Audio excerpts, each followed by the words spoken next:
Hello and welcome to the Voice of Intuition podcast. My name is Susan Jane and I believe that trusting your intuition is the best way to live your life with meaning and purpose. Each week you will hear about how you can connect, develop and trust your intuition through the wonderful array of guests we have on the show and my own personal experiences.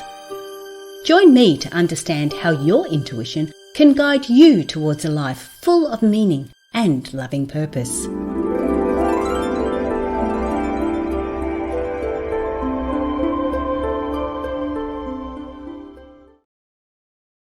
Hello and welcome to the Voice of Intuition podcast. I'm Susan Jane, your host for the podcast, and today we are talking all about body language. Now, it's really important to be mindful of what your body's doing and how you are projecting intuitive messages to others around you. And we can see a lot in what our body's doing, not so much what it looks like, but how you're actually holding it, how you're walking, how you're sitting, how you're putting yourself out there, because that's what we see first when we start to meet people. But I've got a very special guest on today. Yana German is going to be, wait until you hear all about Yana. She is amazing, and you've got to check out her website. It just looks fantastic. But first of all, I'm just going to welcome you in. Yana, welcome to the Voice of Intuition podcast. Thank you for having me. I'm excited. Very excited. Yeah, it's cool. Now, look, what I want to know first is I read a bit about your background. It's an amazing background you've got. Can you tell us a little bit about that first?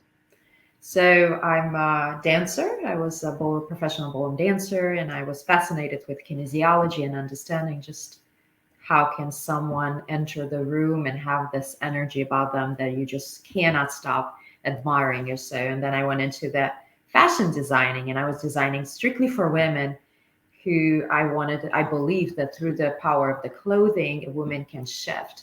But it wasn't really a truly calling for me. It was fun in a game.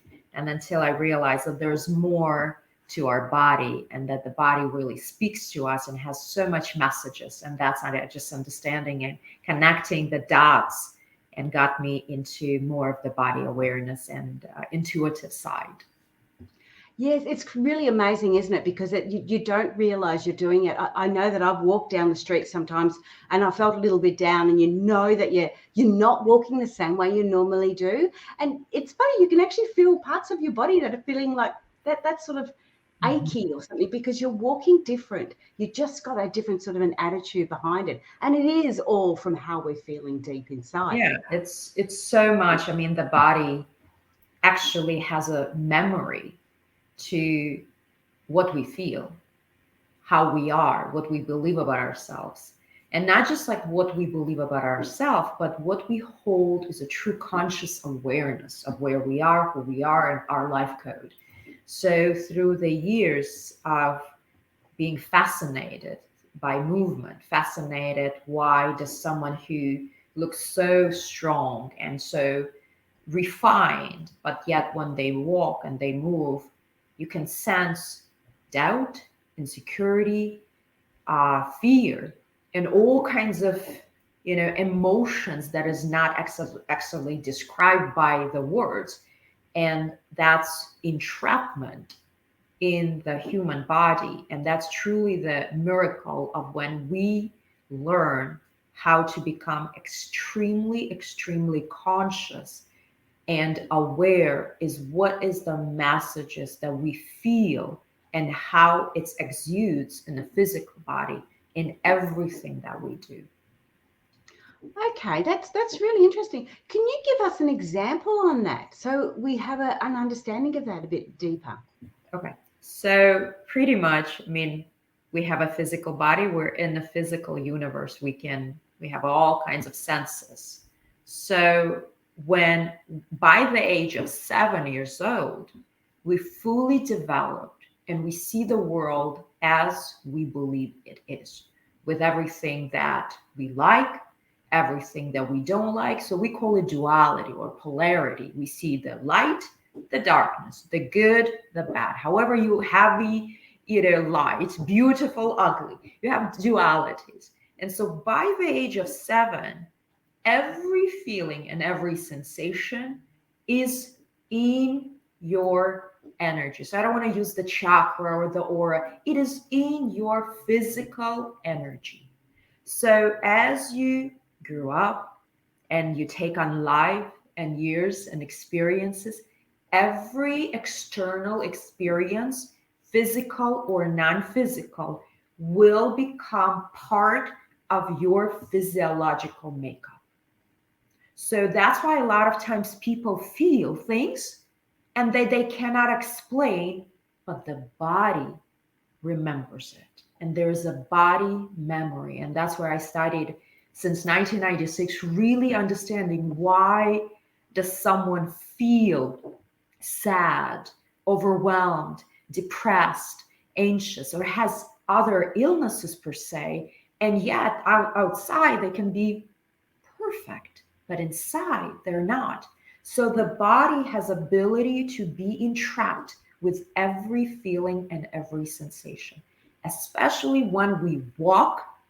That is the time, that's what I call it, or I do a blueprint or a diagnostic to reveal at that moment when someone just walks back and forth, even saying just their first and last name. It's the connection to the source, connection to who you are. At that moment, you can really, really understand what is the person holding on to, how much of past is truly carrying them on forward, how much are they present, how grounded they are, how aligned they are with who they are and their life code. Right. Now, look, I just need to clarify something here, because what you've just said is absolutely brilliant and I love it. But what people don't understand is that you used to train catwalk models to walk. Mm-hmm. Now, Yeah. because you haven't told us that, I would be listening and going, well, how does she know that? How do you know that? Because you've been doing it over and over and over again. You have been watching Yeah. the models walk up backwards and forwards, and you have tried and you have succeeded Thank you. to work out what it is that they're holding on to, what it is that is stopping them from looking like how you want them to look on the catwalk. Can you just run through that a Yeah, little bit? Susan. Because Yeah, I I find mean, it so fascinating. it's funny because I think maybe it's a side of me, that a past that I forgot. I don't, it's been so long ago. So yeah, I worked with models. I lived in Italy, and I was, like I said, as a dancer, I wanted to really understand why can someone be presenting, the outfit themselves, and why someone has that catwalk where, it's just like stride, just fluidity to them. And yet someone who's beautiful and perfect and precise really doesn't capture it on the stage or platform. And so through the years of training and really understanding, I would say analyzing the walk, and I have to say it's all intuition. So people say, Mm. well, can I do this? Can I figure this out? Give me the formula. I can't. It's just something intuitively where when someone walks, I would be able to figure out or sense it out what the person really is and what is their true walk is. Because all of us have a very, very, very unique walk, the stride. It is very different, and the stride resembles exactly who you are. So if you dissect or you put it into the x-ray, you can actually figure it out how much of your stride and the actual just walking towards grocery, walking towards, with your kids. It doesn't need to be a special catwalk per se. So just because people see the models walking, yes, maybe there's certain pivot turns, techniques here and there, side steps that they use, but they are presenting themselves, who they are, and they're like a hanger, for the designers. They just, because I was a designer too at one moment, and I just said, just be plain hangers. I don't want to see your personality. I don't want to see nothing. Just carry the clothes down the runway. But even if the hanger still has soul, the way they carry the sun, what they feel. So if they model had a bad day, no matter how neutral and unbiased she will be, her emotion will carry her differently on the catwalk, because she will feel either sad, scared, mad, whatever happens. So that's really carried on when I started. A lot of people say, well, the Yana difference, the walk, because I would always be able in 5 minutes or less look at someone, have them walk, and figure out really what their walk is and why is it the best way for them, right? So, and then I just realized, wow, there's more to it than just a walk. What we feel, what we believe, what are old beliefs, old patterns, right? That carrying on from child. I'm not talking about the past life. I'm talking about this life, from the childhood, any trauma if we had, right? How much is really stored in the physical body, and how much of it we carry along the way when we walk. Wow, I love that. And I wanted people to hear that, because to me, that gives you the credibility to say, I know how to do this. I can do this really well. And you Right. can. And it's just amazing. Like I said, I had a look at the website, and it's like, Thank you. wow, to be watching somebody, these models, and you don't have to be, it's not about, your body weight or anything like that. It's just about how you're projecting yourself out What there. you feel, And right? yeah, absolutely. And I love that. So I wanted to make sure the listeners got that understanding. You're certainly not someone that's just waltzed in and said, oh yeah, I can do this. You have got years and years and years of experience. And that's what makes it so unique and so lovely. I love it. All Thank right. you. So we've got an understanding that's what you're doing. When we're talking about body language, do you just focus on? I know we're going to talk a bit later on your courses, or the how you. Oh, sorry, I've got all tongue Right. tied. How I work, what I do, How you work? Yeah, that's what I it. do. We're going to talk about that in a minute. But what I love learning about and understanding is those little tricks and things like that we can get an understanding for. So when you're helping somebody in body movement, I'm going to call it, rather than just your walk. But when you're helping somebody with body movement, do you just say, or not just, do you say to them, okay, you're doing this, but you need to do this? And do you try to get through to their emotions in a way that they're just moving their body differently? Or do you do, how do you work? Come This is on. a this is a good question. So I have been doing this for so long. I've been teaching for over 25 maybe years or so, as when I started really getting into the fashion and the design, and teaching the models and performers and actors just how to present themselves. So years ago, I would have to really, really focus precisely on the walk. So I would see them walk back and forth. I would ask them to stop. I would ask them to walk again without any communication to them. I wouldn't even need to hear anything about them. Just walk. And I would only focus on the posture. Not only the posture, but what's happening to their hands, what happening to their ankles, what happening to their feet. And sometimes I would ask them to be barefooted prior to them going on the heels. Let's say if they needed to be, well, models need to walk on a stiletto heels. It was part of the requirement. And now fashion's changing. Now you see barefooted. Now you see, ice skating on the stage. It's all over the place, right? But years ago, it was very, very strict. So models were required to go on the stilettos, and they were able to be on the platform.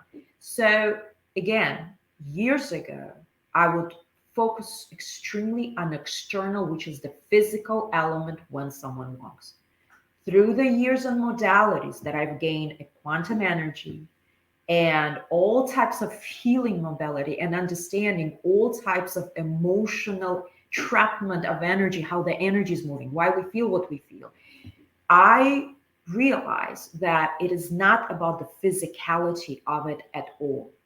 So, yes, you could say I am a body language expert, but in a way I'm not. So I don't look in the itsy bitsy, what does the smile says about this? What does my finger right toe shows about that? Because to me it doesn't matter. Because all it matters is what I feel, me personally, when someone stands in front of me and they walk or they stand or just talk to me, I read the non-verbal cues.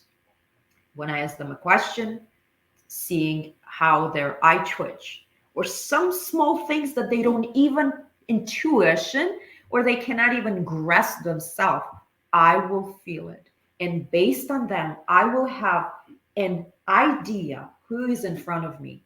But just because I have an idea, I have to be very accurate that this is exactly what happening to the person if I don't know nothing about them. And a lot of times I don't know. All I know their name and that's it, what they're trying to get. I don't know nothing about their history. And the less I know about them, the more fun I have, because then it's all raw. It's all just coming down.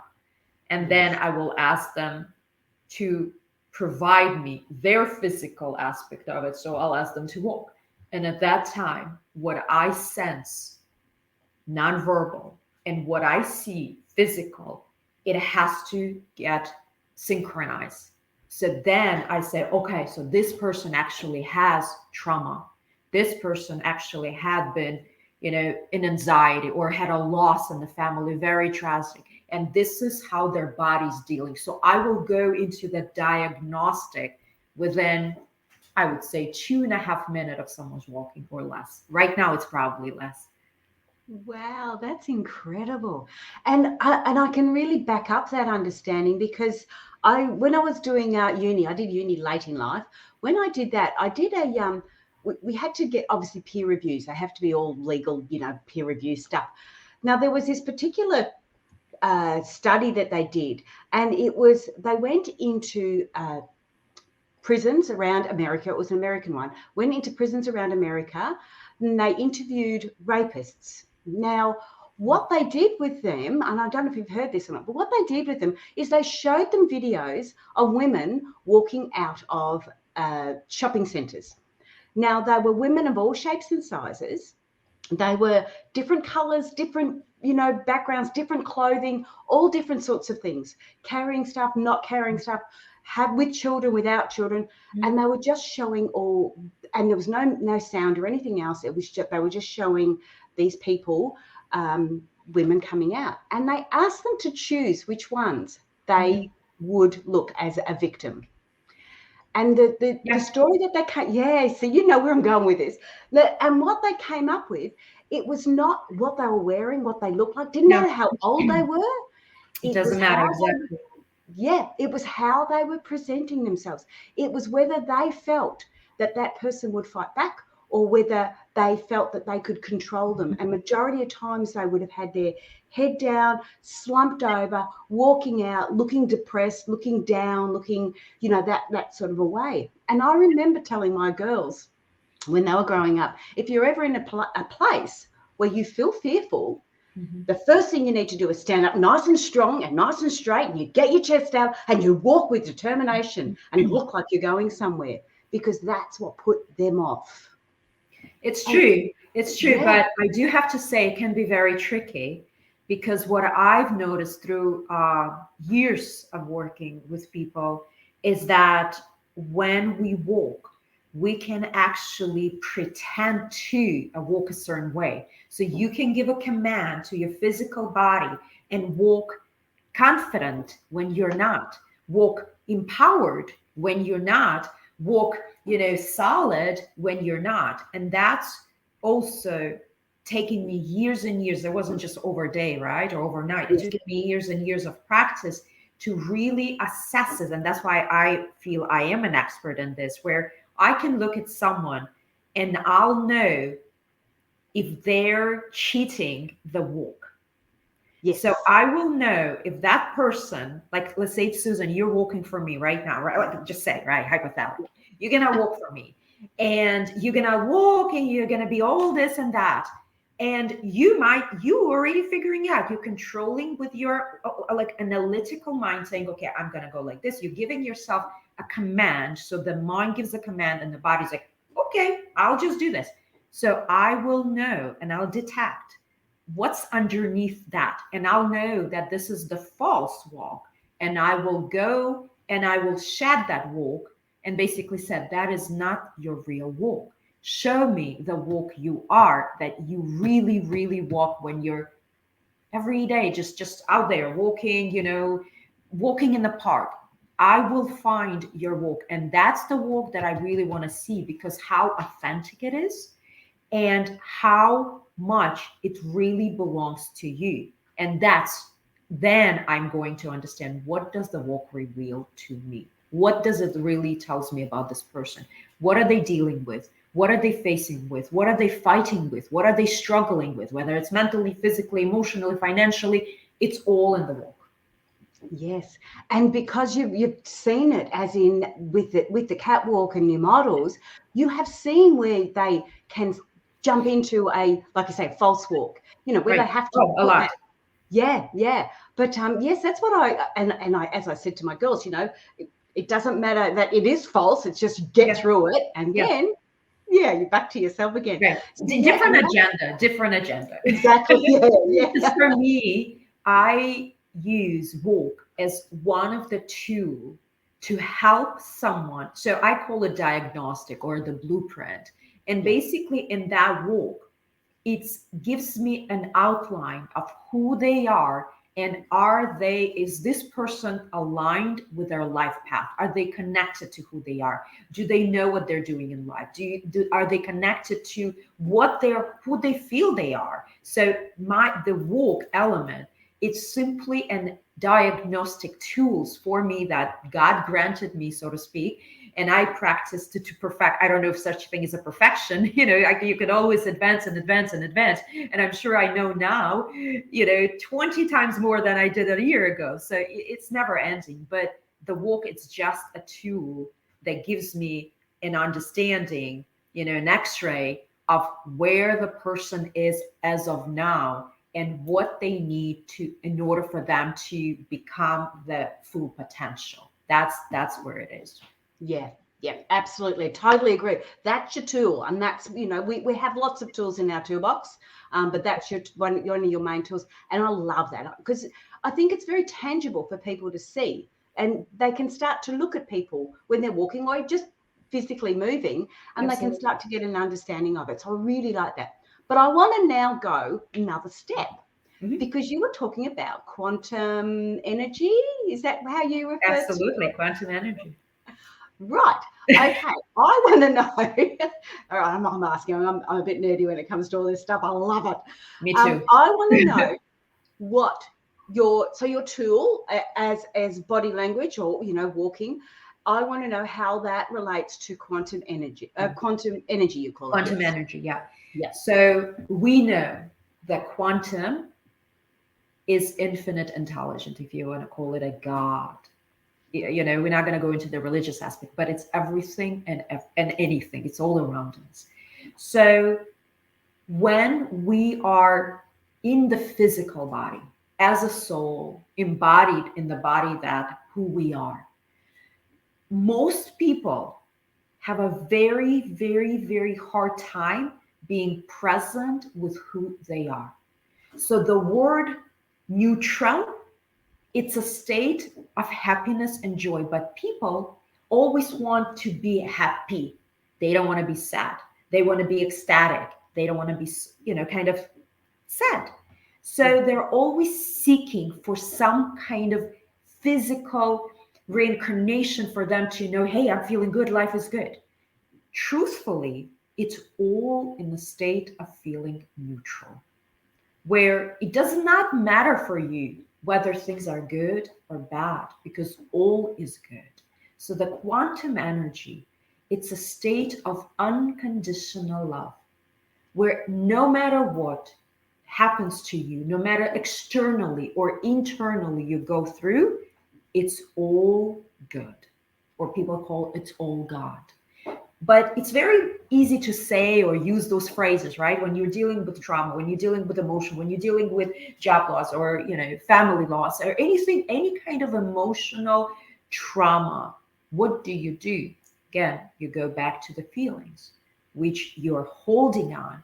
So the feelings, it's energy, and it's energy in motion. It has to always move. When you hold on what you feel, the body captures it and it starts duplicating. That's why stagnation, or people have illnesses, or people have disorder, or people don't feel well emotionally and physically.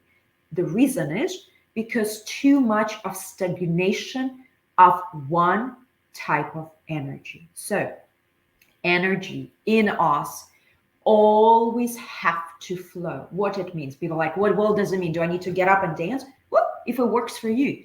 For most of my students, including myself, because I'm pretty sensitive and I can feel a lot of things, especially now, there's a lot of things to feel around us. So what I do, I go back to the breath. So I'm not someone who's very, very good at long meditation and sitting, in the lotus pose for hours and hours. I'm too impatient, I'll be honest. So for me, the breath is a reminder that I am present. But tuning in, now I'm not even saying loving the body, because that's a whole different level. To love our body, you have to first feel the body. So when people say love the body, accept the body, well, that sounds great. But how the hell do you do that? If you're sad, if you're depressed. So I believe people put on more emphasis on what it needs to be versus what is. So I always go back to basic. Before love your body, you have to acknowledge the feelings that the beautiful body has. And it does not matter if it feels bad, if it feels good, it's all good. So learning how to feel feelings or emotion, it is the number one gift that we are here really must master truthfully. All those people who are going to be listening to this, obviously they're already tuned in and in tuned because it's intuitive. So I know for so many people out there, it's about feeling and accepting that feelings are yours, because that is the number one step that you had towards self-awareness or self-love. Yes, absolutely. Okay, so that is your first step, and that's all about your quantum, the quantum healing. Oh, sorry, the quantum. No, it is quantum healing in a way. Yeah, yeah. Yeah, well, it is, because that's where you're going. That's where you're heading to, isn't it? Yeah, Absolutely. where we call it quantum energy. Let's call it. Yeah. So, so you're using the walk and the body language as your diagnostic tool, which As I a love blueprint. that Yes. idea. You do. Your thing is quantum healing, quantum energy. That's where you go. That's what you look at. What's that next step then? So you've diagnosed somebody. You've looked at their walk. You've looked at how they're presenting themselves. You know all about the quantum healing side of it. What is your next step? How do you help those people move or transcend? Like this stuff. Yeah. How do you do that? Okay, so the number one for me is to make sure that my diagnostic is not based on my ego, that I'm truthfully and very neutral when I look at someone. Because if I come from a place of my own interpretation, and I've done this in the past, as any coach do, because we assume, we think, we know. So my number one focus is to really not even listen to what you say, but I'm going to tune into what I feel that you feel. So because you could say something, and we as human, we say, I want this. And then when you go deep and deep, deep under the I want it, they don't even know what they want. So the number one thing is to really be very clear, is that what you want is truly what you desire is in your heart, not something that you created in your mind, not something that someone told you, or maybe what you've heard or the patterns you've had. So really understand that is the core of a core. And I will repeat it and repeat it. And usually it takes one session, maximum one session, to really understand this. So by the end of the one session, you will know all your who, what, and why. So basically, you will understand yourself, why you feel the way you feel. What's happening to you that gets you to feel the way you feel, and what you can do to become the master. So at the end of the day, I believe, and I've been on the spiritual journey forever. I'm going to be 45 years old, and I've spent since I say I came here thinking this is the starting kind of field for me, and I'm never going to stop. But I've always been searching, and I wanted to understand why, and working with various modalities and masters and teachers and gurus and all kinds of things, because I was very hungry for knowledge. But it's very, very, very hard to really feel what you feel and make sure that what you feel is aligned with what you want or desire for your life purpose, because our soul has a code. Our soul speaks in code to our body. So that's why we have this embodiment. And a lot of times people separate the soul and the physical body, or they try to unite it in various breathing techniques or yoga. And then you do all this thing, you're done, and you go back to separation. So number one thing is the tools. What do you need? What specific tools that individual need? And it's going to be according to where you are, what they can use so they can incorporate and integrate physically. And number one base, it's always to become grounded. And when I say the word grounded, it's when you feel so solid in life that no matter what happening to you, physically, mentally, emotionally, what you can sense, you are so strong and empowered, and you have this inner cord to go forward without any hesitation or fear. So when you're grounded, the state of awareness becomes very, very acute, and the state of doubt and insecurity falls down. So when people come to me and they say, I have a confidence problem, I don't even treat this, because to me, there's no such thing as confidence. Confidence, it's another word, I am not aware. Confidence or insecurity, it's another word, is I am detached. I have a hard time understanding what I want. Who am I? Because I feel all of this, but I don't understand what am I going to do with every feelings and every sensation that I have. So getting greedy bitty and the practical tools, so a student can really feel and transmute and shift right in front of you, feeling weak to strong, feeling sad to joy. And you learn how to do this in various modalities. But it's the first thing we go right at. Wow, that's really cool. And thank you for so much detail too. It's lovely to get an understanding of how different coaches work and different life transformation coaches work, especially. Yeah, because you don't know, people don't know. There's a lot of life coaches out there. I meet Gazillions. I meet a lot of them because of the podcast. Yeah. And that's why I like to really, I focused on your walk. And I know when we first started, you said that, I do more of the transformation and then more of the life coaching. But why I focused on the walk and that side of it is because that to me is that's your secret. Yep. That's your diagnostic tool. That's what makes you stand out from all the other coaches. And that's what I really like, because people are going to be attracted to that. The right people are going to be The right attracted. people, right? Yeah. Absolutely. You don't want people that are attracted to something else. You want the right people. And that's and it's so true, Susan. I always say that when the student is ready, well, it's not my saying, but when the student is ready, a teacher or coach or appears, right? So I believe that for me personally, the student who really resonate with me is the ones who've done it all, who are very sensitive. They're light workers. They're really here to make a difference, and they feel it, not just because they tell me, but because they really truly feel it. They have all kinds of gifts, and some of their gifts even greater than mine. Their knowledge could be more wealth than mine, and that's beautiful. That's all great. But what's lacking is to put it in, like, to put it in alignment.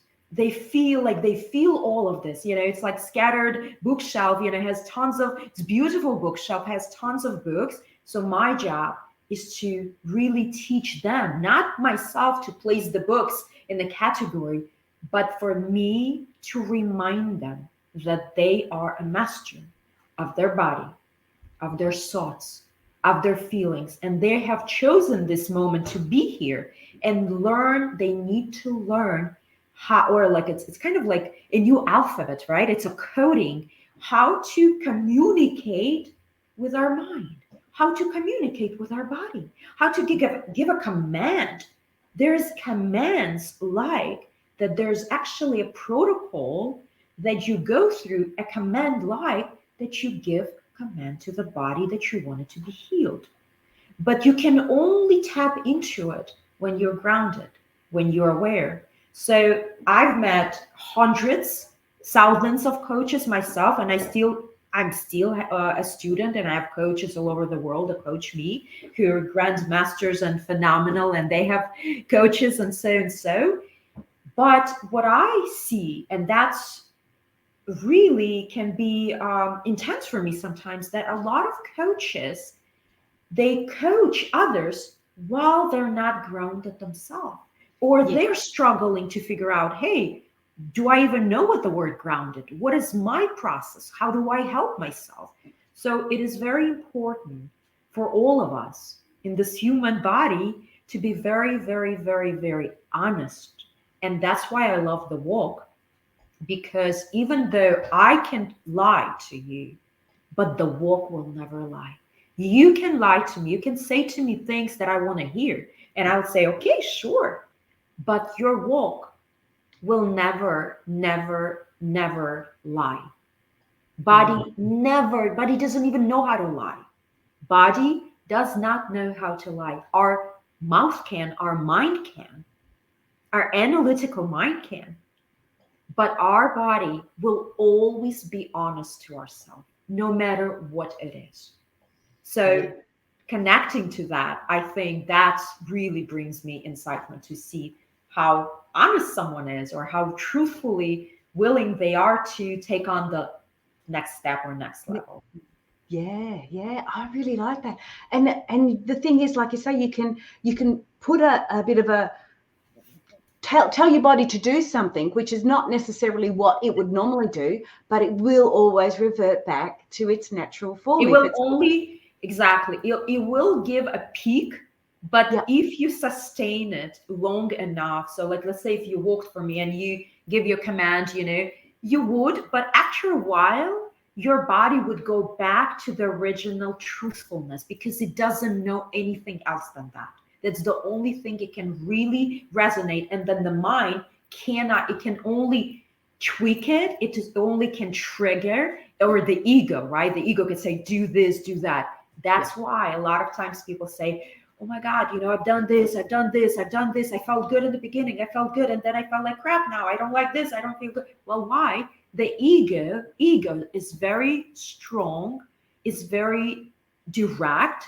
It's very forceful. And often in times, it can feel like that's the right thing for us to do. So our body starts altering that energy. So when we learn how to ground, we learn the power of integrity. We learn the power of discernment.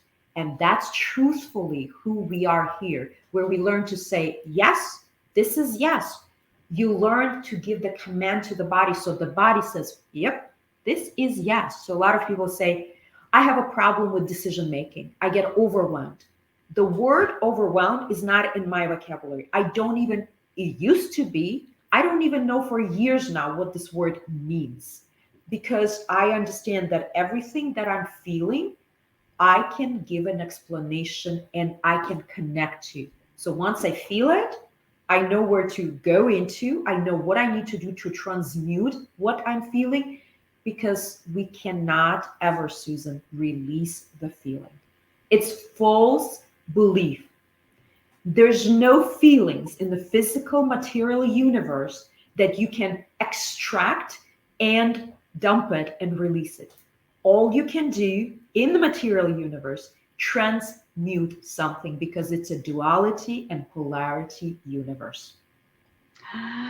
Well I know, said. right? Thank you. I've been That saying this forever. Oh, I know, and I have too. Not in the same way. I know, right? Yes, the same sort of thing. Even when people are talking about moving ghosts and that, and they say, "Well, we send them up here," and I'm thinking, "No, you've got No. to transmute. You can't do that." No, exactly. You cannot, you physically, because whatever is in your proximity will be in your proximity. So even if you say, I send this to you, I drop it, I release it, voodoo doodoo, I don't want it, I don't, it's still there. It's still there. It's going to manifest in another form way. That's why you cannot run from what you feel, because the body will tell you something else. And the body speaks whether you're going to feel your heart rate elevated, whether you're going to start feeling anxiety, whether you're going to have a headache. I have a lot of people coming to me. I have digestion problem. I have this back problem. I have the migraines. I have this. I have a hormones problem. I have eyesight problem. So many people come, but at the end of the day, it is one thing, because they are running, trying to escape or avoid what they feel. So you're running away from the body. And that's why I say, bring it back to the body. You feel it. You feel mad. Beautiful. Feel it. You feel sad. Beautiful. Feel it. You feel angry. Beautiful. Feel it. Feel it, but let it not destroy you, but give it strength. Give it power that it deserves. Feelings are meant to feel. And like I said, because I've been so much, and I'm not a yoga teacher, I'm not, Reiki, and I have beautiful friends who do that, and I always see them doing this over and over and over again, and then they always say, Yana, it's something missing. I'm still feeling like this. I'm still feeling. Well, because you've released it, but it will have another way of coming back from somewhere else, the weaker area of our life. So don't run from what you feel. That's my advice to all of you guys. Acknowledge it, face it. Even by saying it out loud, as bizarre as it is, just say it. I feel mad. What you do, you actually give it acknowledgement, and it's just like a little baby. Just like a little baby. If you tell the kid, hey, bye bye, don't play with this, don't play with it, they're okay, and gonna keep playing until you say, okay, what is it you're doing? Come, let me see what you do. Give them attention so they can be right in front of you. Don't just send them away. They will find a way to come back. It will hurt you physically, or it will give you more discomfort than you ever wished for. And then the feeling's going to arise even more. And then you're going to blame, a lot of people blame physical body. My body is not working for me. It doesn't do this. I feel bad. I can't move. I'm immobile. This hurts, this hurts, this hurts. So body is beautiful. Has phenomenal, phenomenal power to communicate. But again, remember, it will communicate to you only the truth of really what it is, not what you want to. Your job is to let it be present and listen. Don't run. I love that. But we are running out of time. And I did Okay. want to say, because I've got the little ticker tape going, but of course on the podcast, people can't see the ticker tape. So if you want to connect with Yana, go to www.yana, so it's YANA and German, GERMAN, quite easy.com. Very easy. So jump on and have a look at the website. You'll really, otherwise it's going to be down in the description as well. But we do have to get going. We are running out of time. But have you got one more last little thing? Because I'm sure you got something you can tell us. Oh gosh, I will give you a little tool, because I just feel it's nice to know something. So any time that, especially in this life, when we have to do so much, when we feel so much, there's something you could say that when you say it, you really will feel a shift. And this goes as, anytime you feel sad, opposite than what you want, sad, lonely, discouraged, doesn't matter what you feel. Just say this: I release anything that does not serve my highest good at this time, so be it. And if you want, you can even place your hand on the heart, or you can have your eyes open or your eyes closed. I release anything that does not serve my highest self at this time, so be it. This command gives you understanding that there is a highest self that is in charge of who you are, the physical you, and that is in alignment with who you are. And your job here in this physical body is to love it, accept it, and really, really, really share it with the world so we can have goodness and beauty and love, especially in the world that needs it so, so much right now. Oh, that was lovely. Thank you. That was so nice. But I've got to go. Just wait there though, because I want to chat with you in a minute. I will just do this. I'll just press all the right buttons if I can. Guys, jump onto the website. You'll love it. It's a gorgeous website actually, but it just gives you that really clear understanding of what you're going to get and how you're going to get it. It's really clear. I've seen a lot of websites that it's all quite wishy-washy, but this I feel really, really clear, and you'll get a lot out of Yana, what she has to offer. So yanagerman.com. Jump onto the website. Please share, like, subscribe. I'm talking quickly now because I know we're running out of time. Please share, like, subscribe to the podcast, and we will go from there. Thank you so much for listening, and I look forward to hearing from you next week. Okay, bye for now.